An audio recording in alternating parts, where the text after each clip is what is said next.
Hi hello friends. ಈ ಮೂವಿಯಲ್ಲಿ ಒಬ್ಬ ಅವನಿಗೆ ಜಾಬ್ ಇರಲ್ಲ, ಜಾಬ್ಗೋಸ್ಕರ ಹುಡುಕ್ತಿರ್ತಾನೆ, ಬೇರೆ ಎಲ್ಲ ಹುಡುಕ್ತಿರ್ತಾನೆ. ಪಾಪ ಅವನಿಗೆ ಜಾಬೇ ಸಿಗಲ್ಲ. ಅವನಿಗೆ ಒಂದು ಬಿಸ್ನೆಸ್ ಮಾಡಬೇಕು, ಅವನ ಹತ್ರ ಒಂದು ನ್ಯೂ ಇನ್ವೆನ್ಷನ್ ಇರುತ್ತೆ. ಆದರೆ ಫೈನಾನ್ಷಿಯಲ್ ಪ್ರಾಬ್ಲಮಿಂದ ಒಂದು ಮ್ಯೂಸಿಯಮಲ್ಲಿ ನೈಟ್ ಗಾರ್ಡ್ ಆಗಿ ಸೇರ್ಕೊತಾನೆ. ಆದರೆ ಅವನಿಗೆ ಗೊತ್ತಿಲ್ಲದಿರೋ ವಿಷಯ ಏನಪ್ಪ ಅಂದರೆ, ಆ ಮ್ಯೂಸಿಯಮಲ್ಲಿ ರಾತ್ರಿ ಆಗಿದ ತಕ್ಷಣವೇ ಅಲ್ಲಿರೋ ಸಿಂಹ ಆಗಿರ್ಬೋದು ಎಲ್ಲ ವಸ್ತುಗಳಿಗೂ ಜೀವ ಅನ್ನೋದು ಬಂದ್ಬಿಡುತ್ತೆ. ಮತ್ತೆ ಏನಾಯ್ತು ಅನ್ನೋದು ಮೂವಿ ಹೆಸರು night at the museum. 2006 release ಆಗಿರೋದು ಆಕ್ಷನ್ ಕಾಮಿಡಿ ಫ್ಯಾಮಿಲಿ ಮೂವಿ. ಇಂಥ ಅದ್ಭುತ ಮೂವಿಗಳು ನೋಡ್ಬೇಕಂದ್ರೆ ಮೊದಲು ಈ ಚಾನಲ್ನ ಸಬ್ಸ್ಕ್ರೈಬ್ ಮಾಡ್ಕೋಬೇಕು. ಇನ್ನು ಲೇಟ್ ಮಾಡ್ದಿರಾ ಮೂವಿನ ಸ್ಟಾರ್ಟ್ ಮಾಡೋಣ. ಇನ್ನೊಂದು ಸ್ಮಾಲ್ ಇನ್ಫಾರ್ಮೇಷನ್ ಸಬ್ಸ್ಕ್ರೈಬರ್ಸ್ಗೆ. ಸಾರಿ ಬ್ರೋ, ನನಗೆ ಫೈನಲ್ ಇಯರ್ BCom ನನಗೆ ಎಕ್ಸಾಮ್ಸ್ ನಡೀತಾ ಇದ್ದಾವೆ. ಸಡನ್ನಾಗಿ ಇನ್ಫಾರ್ಮೇಷನ್ ಇವತ್ತೇ ನನಗೆ ಟೈಮ್ ಟೇಬಲ್ ಅನ್ನೋದು ಬಂತು. ನೆಕ್ಸ್ಟ್ ಮಂತ್ ಇರುತ್ತೆ ಅಂದ್ಕೊಂಡಿದ್ದೆ, ಬಟ್ ಸಡನ್ನಾಗಿ ಈ ಟೈಮ್ ಟೇಬಲ್ ಅನ್ನೋದು ಅನೌನ್ಸ್ಮೆಂಟ್ ಮಾಡಿದ್ರು. ಅದಕ್ಕೆ ವಿಡಿಯೋಸು ಸ್ವಲ್ಪ ಲೇಟ್ ಆಗುತ್ತೆ ಅಷ್ಟೇ. ವಿಡಿಯೋಸ್ ಮಾತ್ರ ಸ್ಟಾಪ್ ಆಗಲ್ಲ. 4th ಡೇಗೆ 3 ಡೇಸ್ ಗ್ಯಾಪ್ ಬಿಟ್ಟು 4th ಡೇ ಒಂದು ಮೂವಿ ಅಪ್ಲೋಡ್ ಮಾಡ್ತಿದ್ದೆ. ಇವಾಗ 5th ಡೇಗೆ ಒಂದು ಅಪ್ಲೋಡ್ ಆಗುತ್ತೆ. ಕ್ಷಮಿಸಿ, ನಿಮ್ಮ ಸಹಕಾರ ಯಾವತ್ತೂ ಇರುತ್ತಂತ ಭಾವಿಸ್ತಾ ಇದ್ದೀನಿ.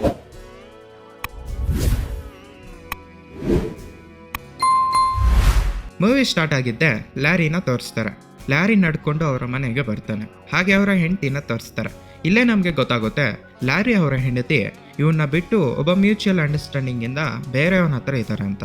ಲ್ಯಾರಿಗೆ ಹಾಗೆ ಅವರ ಹೆಂಡತಿಗೆ ಒಬ್ಬ ಮಗು ಇರುತ್ತೆ. ಆ ಮಗು ಲ್ಯಾರಿನ ಫಾದರ್ ಅಂತ ಕರಿತಾ ಇರ್ತಾನೆ, ಹಾಗೆ ಸ್ಟೆಪ್ ಫಾದರ್ನ ಅಂಕಲ್ ಅಂತ ಕರಿತಾ ಇರ್ತಾನೆ. ಇಲ್ಲಿ ಬಂದಿದ್ದೆ ಹೆಂಡತಿನ ಅದೇ ವಿಷಯ ಹೇಳ್ತಾಳೆ. ಇವಾಗಿರೋ ನಿನಗೆ ಜಾಬ್ ಹೊರಟೋಗೈತೆ, ಎಷ್ಟು ಸತಿ ನಾವು ಮನೆ ಚೇಂಜ್ ಮಾಡೋದು, ನೀನು ಕರೆಕ್ಟಾಗಿ ಒಂದು ಕೆಲಸದಲ್ಲಿ ಕೆಲಸ ಮಾಡ್ಬೋದಲ್ಲ ಅಂತ ಹೇಳ್ತಾ ಇರ್ತಾಳೆ. ಅದಾದಮೇಲೆ ಮಗುನ ಐಸ್ ಹಾಕಿ ಆಡಿಸ್ಕೊಂಡು ಬರ್ತಾ ಇರೋವಾಗ ಮಗುನೂ ಅದೇ ಹೇಳುತ್ತೆ, ಎಷ್ಟು ಸತಿ ಡ್ಯಾಡಿ ನೀನು ಕೆಲಸನ ಜಾಬ್ ಬಿಟ್ಬಿಡೋದು, ನಾವು ಎಷ್ಟು ಸತಿ ಅಂತ ಮನೆ ಚೇಂಜ್ ಮಾಡೋದು, ನನಗೆ ಹೊಸ ಫ್ರೆಂಡ್ಸು ಇವಾಗ ಪರಿಚಯ ಆಗ್ತಾರೆ ಸ್ಕೂಲಲ್ಲಿ, ಹಾಗೆ ನೀನು ಹೊಸ ಜಾಬ್ ಹುಡುಕ್ತೀಯ, ಹೊಸ ಪ್ಲೇಸ್ಗೆ ಹೊರಟೋಗ್ತೀವಿ, ಹಾಗೆ ಹೊಸ ಸ್ಕೂಲ್ಗೂ ಹೊರಟೋಗ್ತಾ ಇದ್ದೀವಿ ಡ್ಯಾಡಿ ಅಂತ ಹೇಳ್ತಾನೆ. ಅದರಿಂದ ಅವನಿಗೆ ಬಾಧೆ ಆಗುತ್ತೆ. ಅದಕ್ಕೆ ನೆಕ್ಸ್ಟ್ ಡೇನೇ ರೆಡಿಯಾಗಿ ಒಂದು ಕೆಲಸಕ್ಕೆ ಜಾಬ್ ಹುಡ್ಕೋಣ ಅಂತ ಹೋಗ್ತಾನೆ. ಅಲ್ಲಿ ಒಂದು ಮುದುಕಿ ಇಂಟರ್ವ್ಯೂನ ಮಾಡ್ತಿರ್ತಾಳೆ. ಆ ಮುದುಕಿ ಇವನ ರೆಸ್ಯೂಮ್ನ ಚೆಕ್ ಮಾಡ್ತಾಳೆ. ಅವಾಗ ಸರಿ, ಇದರಲ್ಲಿ ನೀವು ಒಂದು ಹೊಸ ಕಂಪನಿ ರನ್ ಮಾಡ್ತಿದ್ದೀರಾ ಅಂತ ಹೇಳ್ತಿದ್ದೀರಾ, ಇದ್ರ ಬಗ್ಗೆ ನಿಮ್ಮ ಎಕ್ಸ್ಪ್ಲನೇಷನ್ ಏನು ಅಂತ ಕೇಳಿದಾಗ, ಹೌದು ಮೇಡಮ್, ನಾನು ಮೊದಲು ಒಂದು ಕಂಪ್ನಿನ ರೆಡಿ ಮಾಡಿದ್ದೆ. ಅದರಲ್ಲಿ ನನ್ನ ನ್ಯೂ ಇನ್ವೆನ್ಷನ್ ಇತ್ತು. ಅದು ಒಂದು ಚಿಟಿಕೆ ಹಾಕಿದ್ರೆ ಸಾಕು ಎಲ್ಲ ಮೆಷಿನ್ಸ್ ಅನ್ನೋದು ಆನ್ ಆಗುತ್ತೆ. ಅದನ್ನು ನಾನು ಆ ಅಲ್ಗೊರಿದಮ್ಮಿಂದ ನಾನು ಹೊಸ ಕ್ರಿಯೇಷನ್ನ ಸ್ಟಾರ್ಟ್ ಮಾಡಿದ್ದೀನಿ ಅಂತ ಹೇಳ್ತಾನೆ. ಆದರೆ ಅದೇ ಮುದುಕಿ ಚಪಾಳೆ ತಟ್ಟಿದ್ರೆ ಒಂದು ಮಿಷಿನ್ ಆನ್ ಆಗೋಂಗೆ ಬೇರೆ ಕಂಪ್ನಿಯವರು ಮಾಡಿದಾರಲ್ಲ, ಅದನ್ನೇ ಕಾಪಿ ಹೊಡೆದಿದ್ದೀಯ ಅಂತ ಹೇಳಿದಾಗ, ಇಲ್ಲ ಮೇಡಮ್, ಅವರೇ ನನ್ನನ್ನು ಕಾಪಿ ಹೊಡೆದವ್ರೆ. ಅದು ಚಪಾಳೆ ಹೊಡಿಬೇಕಂದ್ರೆ 2 ಕೈಗಳು ಇರಬೇಕು, ಆದರೆ ಇದು ಒಂದೇ ಕೈಯಲ್ಲಿ ಮಾಡ್ಬೋದಲ್ಲ ಅಂತ ಹೇಳಿದಾಗ, ಚಪಾಲೆ ಹೊಡೆಯೋದು ಈಸಿ ತಾನೆ ಚಿಕ್ಕಿ ಹೊಡೆಯೋದಕ್ಕಿಂತ ಅಂತ ಹೇಳಿ ಆ ಇಂಟರ್ವ್ಯೂನ ರಿಜೆಕ್ಟ್ ಮಾಡ್ತಾಳೆ. ಆದರೆ ಲ್ಯಾರಿಗೆ ಜಾಬ್ ಅವಶ್ಯಕತೆ ಅನ್ನೋದು ಜಾಸ್ತಿನೇ ಇರುತ್ತೆ. ಅದಕ್ಕೆ ಮ್ಯಾಮ್, ನಿಮಗೂ ನನಗೂ ಜಾಸ್ತಿ ಅವಿನಾಭಾವ ಸಂಬಂಧ ಇದ್ದಂಗೆ ಐತೆ, ಪ್ಲೀಸ್ ಮೇಡಮ್ ಇದು ರಿಜೆಕ್ಟ್ ಮಾಡಬೇಡಿ, ನನಗೆ ಯಾವುದೋ ಒಂದು ಕೆಲಸ ಕೊಡಿ, ನಾನು ಮಾಡ್ತೀನಿ ಅಂತ ಹೇಳ್ತಾನೆ. ಆದರೆ ಆ ಮುದುಕಿ ಇತ್ಕೊಂಡು, ನನ್ನ ಕಂಪ್ನಿಯಲ್ಲಿ ಯಾವುದೂ ಇಲ್ಲಪ್ಪ, ಆದರೆ ಒಂದು ಮ್ಯೂಸಿಯಮಲ್ಲಿ ಒಂದು ಚೆನ್ನಾಗಿರೋ ಪೋಸ್ಟಲ್ಲಿ ನಿನಗೆ ಜಾಬ್ ಐತಂತೆ, ವೇಕೆನ್ಸಿ ಐತೆ, ಅಲ್ಲಿಗೆ ನಾನು ರೆಫರ್ ಮಾಡ್ತೀನಿ, ಅಲ್ಲಿಗೆ ಹೋಗಿ ಒಂದ್ಸತಿ ಕೇಳು, ಜಾಸ್ತಿ ಜನ ಅಲ್ಲಿಗೆ ಬಂದು ಹೊರಟೋಗ್ಬಿಟ್ಟಿದ್ದಾರಂತೆ, ನೀನು ಒಂದ್ಸತಿ ಹೋಗಿ ಟ್ರೈ ಮಾಡು ಅಂತ ಆ ಮ್ಯೂಸಿಯಂ ಅಡ್ರೆಸ್ನ ಕೊಟ್ಟು ಅಲ್ಲಿಗೆ ಕಳಿಸ್ತಾಳೆ. ಆ ಮ್ಯೂಸಿಯಂ ಹತ್ರಕ್ಕೆ ಬರ್ತಾನೆ. ಮ್ಯೂಸಿಯಂ ಹೆಸರು ಮ್ಯೂಸಿಯಂ ನ್ಯಾಚುರಲ್ ಹಿಸ್ಟರಿ ಅಂತ. ಅಲ್ಲಿ ಒಳಗಡೆಗೆ ಹೋದ್ಮೇಲೆ ಅಲ್ಲಿ ಒಬ್ಬ ಹುಡುಗಿನ ಕೇಳ್ತಾರೆ, ಸೀಸಲ್ ಅಂತವರು ಎಲ್ಲಿದ್ದಾರೆ, ನಾನು ಅವ್ರನ್ನ ಮೀಟ್ ಆಗಬೇಕು, ನನಗೆ ಜಾಬ್ ರೆಫರ್ ಮಾಡಿದ್ದಾರೆ ಒಬ್ಬರು ಅಂತ ಹೇಳ್ತಾನೆ. ಆ ಹುಡುಗಿ ಹೆಸರು ರಬೇಕಾ. ಗೈಡ್ ಆಗಿ ಕೆಲಸ ಮಾಡ್ತಿರ್ತಾಳೆ ಈ ಮ್ಯೂಸಿಯಮಲ್ಲಿ. ಹೋಗೋವಾಗ ಈ ಮ್ಯೂಸಿಯಂ ಡೈರೆಕ್ಟರ್ನ ಪರಿಚಯ ಮಾಡಿಸ್ತಾಳೆ. ಹಾಗೆ ಸೀಸಲ್ ಎಲ್ಲಿದ್ದಾನ ಅಂತ ಅಡ್ರೆಸ್ ಹೇಳ್ಕೊಟ್ಟು ಆ ರೂಮ್ ಹತ್ರಕ್ಕೆ ಕಳಿಸ್ತಾಳೆ. ರೂಮ್ ಮೇಲೆ ಸೆಕ್ಯೂರಿಟಿ ಅಂತ ಬರ್ತಿರುತ್ತೆ. ಅಲ್ಲಿಗೆ ಹೋಗಿ ಡೋರ್ನ ನಾಕ್ ಮಾಡ್ತಾನೆ. ಆವಾಗ ಸೀಸಲ್ ಆಚೆಗಡೆ ಬಂದು, ನಿಮ್ಗೆ ಏನ್ ಬೇಕಾಗಿತ್ತು ಅಂತ ಕೇಳಿದಾಗ, ನಾನು ಜಾಬ್ಗೋಸ್ಕರ ಬಂದಿದ್ದೀನಿ ಅಂತ ಹೇಳ್ತಾನೆ. ಸೀಸಲ್ ಒಳಗಡೆಗೆ ಕರ್ಕೊಂತಾನೆ ಲ್ಯಾರಿನ. ಹಾಗೆ ಹೇಳ್ತಾನೆ, ಈ ಮ್ಯೂಸಿಯಂ ಇವಾಗ ಲಾಸ್ ಅಲ್ಲಿ ನಡೀತಾ ಇದೆ, ನಮ್ಮ 3 ಜನಕ್ಕೆ ಸ್ಯಾಲ್ರಿ ಕೊಡೋ ಬದಲು ನಮ್ಮ 3 ಪ್ಲೇಸಲ್ಲಿ ಒಬ್ಬನ್ನ ನೈಟ್ ಗಾರ್ಡ್ ಆಗಿ ನೇಮಕ ಮಾಡಿದ್ರೆ ಚೆನ್ನಾಗಿರುತ್ತೆ ಅಂತ ಈ ಡೈರೆಕ್ಟರು ಈ ಪ್ಲಾನ್ ಹಾಕಿದ್ದಾನೆ ಅಂತ ಹೇಳ್ತಾನೆ. ಹಾಗೆ ಲೆಸಿನ ಇನ್ನು 2 ನೈಟ್ ಗಾರ್ಡ್ ಆಗಿ ಕೆಲಸ ಮಾಡ್ತಾ ಇರೋ 2 ಸ್ನೇಹಿತರನ್ನ ಪರಿಚಯ ಮಾಡಿಸ್ತಾನೆ. ಲ್ಯಾರಿಗೆ ಫಸ್ಟಲ್ಲಿ ನೈಟ್ ಗಾರ್ಡ್ ಅಂತ ಹೇಳಿದ್ಮೇಲೆ ಸ್ವಲ್ಪ ಸಂಕೋಚ ಪಡ್ತಾನೆ. ಆದರೆ ಅವನಿಗೆ ಬೇರೆ ಫೈನಾನ್ಷಿಯಲ್ ಪ್ರಾಬ್ಲಮ್ಸ್ ಇರೋದ್ರಿಂದ ಅವನಿಗೆ ಬೇರೆ ಚಾಯ್ಸ್ ಇಲ್ಲ, ಅದಕ್ಕೆ ಬರೋದಕ್ಕೆ ಒಪ್ಕೊಂತಾನೆ. ಸೀಸಲ್ ಲ್ಯಾರಿನ ಕರ್ಕೊಂಡೋಗಿ ಮ್ಯೂಸಿಯಮಲ್ಲಿ ಎಲ್ಲೆಲ್ಲಿ ಯಾವ್ಯಾವ ವಸ್ತುಗಳು ಏನೇನು ಪ್ರಾಣಿಗಳಿದ್ದಾವೆ ಅಂತ ಎಲ್ಲವನ್ನೂ ತೋರಿಸ್ತಾನೆ. ಸಿಂಹ ಎಲ್ಲಿದೈತೆ, ಕೋತಿಗಳು ಎಲ್ಲಿದ್ದಾವೆ, ಹಾಗೆ ಚಿಕ್ಕ ಮಾನವರು ಎಲ್ಲಿದ್ದಾರೆ, ಲಿಟಲ್ ಫಿಂಗರ್ಸ್ ಎಲ್ಲಿದ್ದಾವೆ, ಕಾಡು ಮನುಷ್ಯರು ಎಲ್ಲಿದ್ದಾವೆ, ಎಲ್ಲವನ್ನು ತೋರಿಸ್ತಾನೆ.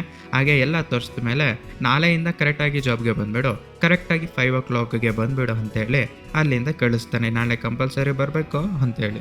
ನೆಕ್ಸ್ಟ್ ಡೇ ಲ್ಯಾರಿ ಮ್ಯೂಸಿಯಂ ಬರೋದಕ್ಕೆ ಕರೆಕ್ಟಾಗಿ 5 o'clockಗೆ ಟಿಪ್ ಟಾಪ್ ಆಗಿ ರೆಡಿಯಾಗಿ ಬರ್ತಾನೆ. ಅಲ್ಲಿಗೆ ಸೀಸಲ್ಲು ಅವರ 3 ಫ್ರೆಂಡ್ಸು ಸೇರಿ ಅವನಿಗೆ ಒಂದು ಈ ಮ್ಯೂಸಿಯಂ ಕೀನ ಕೊಡ್ತಾರೆ, ಹಾಗೆ ಒಂದು ಟಾರ್ಚ್ ಲೈಟ್ನ ಕೊಡ್ತಾರೆ. ಇನ್ನೊಂದು ವಿಷಯ, ಹಿಂಗೇನಾದರೂ ಭಯ ಅನಿಸಿದ್ರೆ 1-2-3 ಲೈಟ್ ಆನ್ ಮಾಡ್ಕೊ ಅಂತ ಹೇಳಿ ಇನ್ನೇನು ಕೊಡಬೇಕಾಗಿತ್ತು, ಹೌದು, ಇನ್ನೊಂದು ಇನ್ಸ್ಟ್ರಕ್ಷನ್ಸ್ ಮ್ಯಾನ್ಯುವಲ್ನ ಅವನಿಗೆ ಕೊಡ್ತಾರೆ. ಕರೆಕ್ಟಾಗಿ ಈ ಮ್ಯಾನ್ಯುವಲ್ ಪ್ರಕಾರ ನೀನು ಏನೇನು ಮಾಡಬೇಕು ಅಂತ 1 2 3 4 ಅಂತ ಕರೆಕ್ಟಾಗಿ ಸ್ಟೆಪ್ ಬೈ ಸ್ಟೆಪ್ ಐತೆ, ಇದನ್ನು ಫಾಲೋ ಮಾಡಿದ್ರೆ ಸಾಕು ನೀನು ಅಂತ ಹೇಳಿ ಅಲ್ಲಿಂದ ಸೀಸಲ್ಲು ಅವರ ಫ್ರೆಂಡ್ಸು ಹೊರಟೋಗ್ಬಿಡ್ತಾರೆ. ನಮ್ಮ ಲ್ಯಾರಿ ಇವಾಗ ಮ್ಯೂಸಿಯಮಲ್ಲಿ ಇರ್ತಾನೆ. ಅವನಿಗೆ ಬೇಜಾರಾಗೋದ್ರಿಂದ ಸ್ವಲ್ಪ ಹೊತ್ತು ಹಾಡುಗಳು ಪ್ರಾಕ್ಟೀಸ್ ಮಾಡ್ತಾನೆ. ಈ ತಲ್ಲಕ್ಕೆ ಕರಿಬೇಡ ಮಾವ, ಬಲು ನಾಚಿಕೆ ಆಗತೈತಿ ಇಂಥ ಹಾಡುಗಳೆಲ್ಲ ಆಡ್ಕೊಂಡು ನಿದ್ದೆ ಬರೋದ್ರಿಂದ ನಿದ್ದೆ ಮಾಡ್ತಾನೆ. ಮತ್ತೆ ಸ್ವಲ್ಪ ಹೊತ್ತು ಆದಮೇಲೆ ಕೆಳಗಡೆಗೆ ಬಿದ್ದು ಎಚ್ಚರಿಕೆ ಆಗುತ್ತೆ. ನೀರು ಕುಡಿಯೋಣ ಅಂತ ನಿಧಾನವಾಗಿ ನಡ್ಕೊಂಡು ಪಕ್ಕದಲ್ಲಿ ಇರೋ ಒಂದು ನೀರು ಪ್ಲೇಸ್ಗೆ ಹೋಗ್ತಿರ್ತಾನೆ. ಸ್ವಲ್ಪ ಮುಂದೆ ಹೋದ್ಮೇಲೆ ಗೊತ್ತಾಗುತ್ತೆ ಇಲ್ಲೇನೋ ಮಿಸ್ ಆಗೈತಲ್ಲ ಅಂತ ನಿಧಾನವಾಗಿ ಮತ್ತೆ ಹಿಂದಕ್ಕೆ ಬರ್ತಾನೆ. ಆ ಮ್ಯೂಸಿಯಂ ಸೆಂಟ್ರಲ್ಲಿ ಡೈನೋಸರ್ ಮೂಲೆಗಳನ್ನ ಡೈನೋಸರ್ ರೂಪದಲ್ಲಿ ಜೋಡ್ ಸಿಕ್ಕಿರ್ತಾರೆ, ಅದು ಕಾಣಿಸ್ತಿರಲ್ಲ.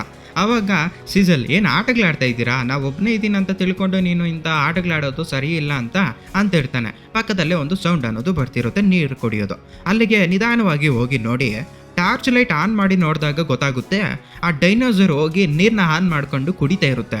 ಅದು ಇವನ್ನ ನೋಡ್ಬಿಟ್ಟು ಇವನ ಮೇಲೆ ಅಟ್ಯಾಕ್ ಮಾಡೋದಕ್ಕೆ ಬರುತ್ತೆ ಜೋರಾಗಿ. ಅದನ್ನು ನೋಡ್ಬಿಟ್ಟು ಅಮ್ಮ ನನ್ನ ಪ್ರಾಣ ಕಾಪಾಡ್ರ ಅಂತ ಓಡಾಡ್ಕೊಂಡು ಆ ಸೆಂಟರ್ಗೆ ಬಂದ್ಬಿಟ್ಟು ಸೀಸಲ್ಗೆ ಕಾಲ್ ಮಾಡ್ತಾನೆ. ಸೀಸಲ್, ಈ ಡೈನೋಸರ್ ಬಂದು ನನ್ನನ್ನು ತಿಂದಾಕ್ಬಿಡ್ತೈತೆ, ಕರೆಕ್ಟಾಗಿ ಏನು ಮಾಡಬೇಕು ನನ್ನನ್ನು ಕಾಪಾಡು ಅಂತ ಹೇಳಿದಾಗ ಸೀಸಲ್ ಹೇಳ್ತಾನೆ, ಮ್ಯಾನ್ಯುವಲ್ ಬುಕ್ ಕೊಟ್ಟಿದ್ನಲ್ಲ ಅದನ್ನು ಓದು ಅಂತ, ಅದರಲ್ಲೇ ಇರುತ್ತೆ, ಅದರಲ್ಲಿ ಒಂದು ಮೂಲೆನ ಕಿತ್ತು ಬಿಸಾಕ್ಬಿಡು ಅಂತ ಇರುತ್ತೆ, ಅದನ್ನು ಫಾಲೋ ಮಾಡು, ನೀನು ಸೇಫಾಗಿ ಇರ್ತೀಯ ಅಂತ ಹೇಳಿ ಫೋನ್ ಕಟ್ ಮಾಡಾಕ್ತಾನೆ. ಲ್ಯಾರಿ ಡೈನೋಸರ್ ಮೂಲೆಯನ್ನು ಕೆತ್ಕೊಂಡು ಒಂದು ಹತ್ರಕ್ಕೆ ಬಿಸಾಕ್ತಾನೆ. ಓಡೋಗೋಣ ಅಂತ ನೋಡಿದಾಗ ಅದಕ್ಕೆ ಮೊದಲೇ ಆ ಡೈನೋಸರ್ ಇವನ ಹತ್ರಕ್ಕೆ ಮತ್ತೆ ಆ ಮೂಲೆನ ಎತ್ಕೊಂಡ್ಬಂದು ಅದ್ರ ಮುಂದೆ ಹಾಕ್ತದೆ. ಅದು ನಿಧಾನವಾಗಿ ಮಗು ಬಿದ್ದಂಗೆ ಕೆಳಗಡೆಗೆ ನಾಯಿ ಥರ ಕೆಳಗಡೆಗೆ ಕೂತ್ಕೊಂಡ್ಬಿಡುತ್ತೆ. ಅದನ್ನು ಎತ್ಕೊಂಡು ಮತ್ತೆ ಬಿಸಾಕು ಅಂತ ಹೇಳುತ್ತೆ. ಅದನ್ನು ಎತ್ತಿ ಮತ್ತೆ ಬಿಸಾಕ್ಬಿಟ್ಟು ನೆಕ್ಸ್ಟ್ ಫ್ಲೋರ್ಗೆ ಹೋಗ್ತಾನೆ. ಆ ಫ್ಲೋರಲ್ಲಿ ಎಲ್ಲ ವ್ಯಕ್ತಿಗಳಿಗೆ, ಎಲ್ಲ ಬೊಂಬೆಗಳಿಗೆ ಪ್ರಾಣ ಅನ್ನೋದು ಬಂದ್ಬಿಟ್ಟಿರುತ್ತೆ. ಅದನ್ನು ನೋಡಿ ಇವನು ಆಶ್ಚರ್ಯ ಪಟ್ಕೊಂಡು ಹೋಗ್ತಿರೋವಾಗ ಅಲ್ಲಿ ಆದಿವಾಸಿಗಳು ಇವ್ರ ಮೇಲೆ ಅಟ್ಯಾಕ್ ಅನ್ನೋದು ಮಾಡ್ತಾರೆ. ಅದರಿಂದ ತಪ್ಪಿಸ್ಕೊಂಡು ಒಂದು ಅದಕ್ಕೆ ಬರ್ತಾನೆ. ಅಲ್ಲಿ ಒಂದು ದೊಡ್ಡ ಸ್ಟ್ಯಾಚ್ಯೂ ಅನ್ನೋದು ಡಮ್ ನನಗೆ ಬಬಲ್ ಗಮ್ ತಂದ ಅಂತ ಕೇಳುತ್ತೆ. ಲ್ಯಾರಿ ಎತ್ಕೊಂಡು ನಾನೇ ಆಗ್ತಾ ಇರಲಿ ನಿನಗೆ ಬಬಲ್ ಗಮ್ ಅಂತ ಹೇಳ್ತಿರೋವಾಗ ಚೈನೀಸ್ ವ್ಯಕ್ತಿಗಳು ಇವನ್ನ ಹೊಡೆಯೋದಕ್ಕೆ ಬರ್ತಿರ್ತಾರೆ ಕತ್ತೆಗಳು ಎತ್ಕೊಂಡು. ಇವನಿಗೆ ಭಯ ಎತ್ಕೊಂಡ್ಬಿಟ್ಟು ಫ್ಲೋರ್ನ ಹತ್ತಿ ಲಿಫ್ಟ್ನ ಯೂಸ್ ಮಾಡ್ಕೊಂಡು ಹೋಗ್ತಿರೋವಾಗ ಆದರೂ ಒಬ್ಬ ವ್ಯಕ್ತಿ ಅದರೊಳಗಡೆ ತಲೆ ಇಕ್ಬಿಟ್ಟಿರ್ತಾನೆ. ಆದರೆ ಅಲ್ಲಿಂದ ತಪ್ಪಿಸ್ಕೊಂಡು ನೆಕ್ಸ್ಟ್ ಫ್ಲೋರ್ಗೆ ಹೋಗ್ತಾನೆ. ಅಲ್ಲಿ ಒಂದು ರೂಮಲ್ಲಿಗೆ ಹೋದ್ಮೇಲೆ ಆ ರೂಮಲ್ಲಿ ಶೇಖಾ ಜೂವಿಯಾ ಅಂತ ಒಂದು ಹುಡುಗಿ ಕಾಣಿಸ್ತಾಳೆ. ಆ ಹುಡುಗಿನ ಇದೇನು ಇದೆಲ್ಲ ವಿಷಯಗಳು ಹೇಗೆ ಈಗ ನಡೀತೈತೆ ಅಂತ ಕೇಳುವಾಗ ಆ ಹುಡುಗಿ ಗ್ಲಾಸ್ ಒಳಗಡೆ ಇರೋದ್ರಿಂದ ಇವನೇನು ಮಾತಾಡ್ತಾವನು ಅಂತ ಆ ಹುಡುಗಿಗೆ ಕೇಳಿಸೋದಿಲ್ಲ. ಆ ಹುಡುಗಿ ಏನು ಮಾತಾಡ್ತಾ ಇದೆಯೋ ನೀನು ನನಗೆ ಅರ್ಥ ಆಗ್ತಿಲ್ಲ ಅಂತ ಹೇಳ್ತಾಳೆ. ಲ್ಯಾರಿಗೆ ಈ ಮಾತುಗಳು ಕೇಳಿಸೋದಿಲ್ಲ. ಅದಕ್ಕೆ ಈ ಹುಡುಗಿಗೆ ಕ್ಯೂಡ್ ಇರಬೇಕು. ಸರಿ ಅಮ್ಮನಮ್ಮ ನಾನು ಬರ್ತೀನಿ ಅಂತ ನೆಕ್ಸ್ಟ್ ಬರ್ತಿರೋವಾಗ ಒಂದು ಸ್ಟ್ಯಾಚು ನಡ್ಕೊಂಡು ಹೋಗ್ತಾ ಇರುತ್ತೆ. ನನಗೆ ಒಂದು ಸಹಾಯ ಬೇಕಾಗಿತ್ತು. ಈ ಮ್ಯಾನ್ಯುವಲ್ ಅಲ್ಲಿ ಲಯನ್ ಡೋರ್ಸು ಏನಾದರೂ ಕ್ಲೋಸ್ ಮಾಡ್ತಿದ್ರೆ ನಿನ್ನನ್ನು ತಿಂದಾಕ್ಬಿಡ್ತವೆ ಅಂತ ಐತೆ, ಇದು ನಿಜಾನ ಅಂತ ಕೇಳ್ತಾನೆ. ಅವನಿಗೆ ಇದು ಭಾಷೆ ಅನ್ನೋದು ಅರ್ಥ ಆಗಲ್ಲ. ಬ್ಯಾ ಅಂದ್ಬಿಡ್ತಾನೆ. ಅವನಿಗೆ ಭಯ ಬಿದ್ದು ಯಾಕೆ ಎಷ್ಟು ಕೋಪ ಬರ್ತಾ ಇದೆಯಾ, ನಾನು ಹೋಗ್ತೀನಿ ಬಿಡು ಅಂತ ಆ ಲಯನ್ ಇರೋ ಪ್ಲೇಸ್ ಹತ್ರಕ್ಕೆ ಹೋಗ್ತಾನೆ. ಆ ಡೋರ್ ಓಪನ್ ಅಲ್ಲೇ ಇರುತ್ತೆ. ಲಯನ್ಸ್ ಎಲ್ಲ ಕದಲಾಡ್ಕೊಂಡು ಇವನ ಹತ್ರಕ್ಕೆ ಬರ್ತಾ ಇರೋ ಸಮಯದಲ್ಲಿ ಅವನ ಹಿಂದ್ಗಡೆ ಆನೆಗಳು ಬಂದು ಆನೆ ಒಳಗಡೆಗೆ ತಳ್ಳಿಬಿಡುತ್ತೆ. ಆನೆ ಒಳಗಡೆಗೆ ಬರಬಾರ್ದು ಅಂತ ಆ ಡೋರ್ನ ಕ್ಲೋಸ್ ಮಾಡಾಕ್ತಾನೆ. ಆದರೆ ಇವನು ಲಯನ್ಸ್ ಇರೋ ಒಂದು ಪ್ಲೇಸ್ ಹತ್ರಕ್ಕೆ ಹೊರಟೋಗ್ಬಿಟ್ಟಿರ್ತಾನೆ ಆ ರೂಮ್ಗೆ. ಇದರಿಂದ ತಪ್ಪಿಸ್ಕೊಳ್ಳೋದಕ್ಕೆ ಇನ್ನೊಂದು ಡೋರು ಈ ಒಂದು ರೂಮ್ಗೆ ಇರುತ್ತೆ. ಲಯನ್ಸ್ ಆ ರೂಮ್ ಮಧ್ಯದಲ್ಲಿ ಇರ್ತವೆ. ಇವನ್ನ ನೋಡಿ ಜೋರಾಗಿ ಕಿರ್ಚುತ್ತವೆ. ಇವನ್ಗೆ ಭಯ ಎತ್ಕೊಂಡು ಇಲ್ಲಿಂದ ತಪ್ಪಿಸ್ಕೋಬೇಕು ಇನ್ನೊಂದು ಡೋರಿಂದ ಅಂತ ಸೈಡ್ ಅಲ್ಲಿ ಮರಗಿಡಗಳು ಜಾಸ್ತಿ ಅನ್ನೋದು ಇರುತ್ತೆ. ಆ ಮರಗಿಡಗಳಲ್ಲಿ ಬಚ್ಚಿಕೊಂಡು ನಾನು ಇನ್ನೊಂದು ಡೋರ್ಗೆ ಹೊರಟೋಗೋಣ ಅಂತ ಅವನು ಬಚ್ಚಿಕೊಂಡು ಹೋಗ್ತಿರ್ತಾನೆ. ಅದೇ ಸಮಯದಲ್ಲಿ ಸ್ನೇಕ್ ಅನ್ನೋದು ಹಠ ಬರುತ್ತೆ. ಅದರಿಂದ ಭಯ ಬಿದ್ಕೊಂಡು ಇನ್ನು ಸ್ವಲ್ಪ ಮುಂದಕ್ಕೆ ಹೋಗ್ತಾನೆ. ಅಲ್ಲಿ ಒಂದು ಕೋತಿ ಇವನ ಮೇಲೆ ಟಚ್ ಮಾಡ್ಕೊಂಡು ಹೋಗುತ್ತೆ. ಇದ್ಯಾವ್ದು ಕೋತಿ ಅಂತ ಅಂದ್ಕೊಂಡು ಜೋರಾಗಿ ಓಡೋಗ್ಬಿಟ್ಟು ಆ ಡೋರ್ನ ಕ್ಲೋಸ್ ಮಾಡ್ತಾನೆ.